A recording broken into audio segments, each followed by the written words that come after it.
madaxii ololaha xisbiga mucaaridka ee wadani ahna murashax u tartamaya golaha wakiilada Somaliland Xamse Cabdiraxmaan Khayre oo u waramay telefishinka RTN ayaa ka hadlay waxyaabaha ugu jira qorshaha haddii uu ku soo baxo xildhibaannimada golaha wakiilada waxaanu sheegay inuu xafiisyo ka furayo deegaanada bulshada uu ku matalayo golaha wakiilada si cabashooyinkooda ay ugu soo gudbiyaan xafiiskaasi. Xamse Khayre oo arrimahaasi ka waramayana waxa uu yidhi wakiilada 2022 gobolka Maroodijeex baan ka tartamaya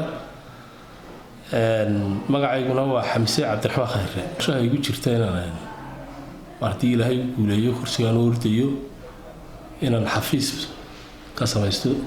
deegaanada aan matalayn ka soo jeedo markii muddo la joogaba inaan halka tago dadkaan matala soo dhageysto baahiyahooda soo qaado dibadna golaha hor keeno wixii xeer laga curin karo iyo wixii kale wax qabad laga sameyn karo aniga qorshaygu intii waa sida عشرتان ما أنت توبي أنا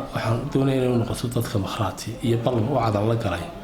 واحد نقطتين سيدي لو جود بكرة عقبتها تدخل عند ودي بوجرة وده يا شعب كاره هدي ما أنت الخدان اللي بعلده مركي هراء أنت تجين نطورتي كوسون نقوي مكان مرة بعض عد كربا أما قلت تجينها تهم كلها كلها تصور نقرية مجتمع ريف سومالان 10 hamariyaan iyaga awood codka ku jirta kala xisaabtamaan hadii iyagu ay kii u iman waayay hadana mar labaad dib u dooranayaan taasiga markaa mas'uuliyadda iyaga markaa malaha ku qanacsan marka awoodii idinka gacanta ku hay shacabo rag baa soo noqonaya idan dib u arag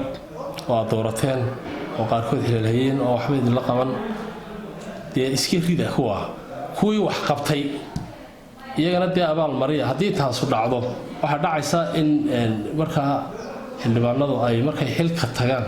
ay ummadda u shaqeeyaan si ka soo noqonay berito ay dib loogu soo celin karo kii shaqeey waa in loo eriyo marka taasi waa talo guud oo shacabka siinayeen joognaa xilli xasaasiya doorasho waxa loo wadankeena marxalad kala guur ah maraya marka dadweynaha reer Soomaaliland waxa la awood gacantiina ku jirta ee dastuurkeena inoo idisiiyay awooddaasi ay la fududaanin go'aanka waa ogtiino 15 sano ayay noogu dambeysay inaad heshaan xaq u leedihiin inaad doorataan xildhibaanadiina golaha wakiilada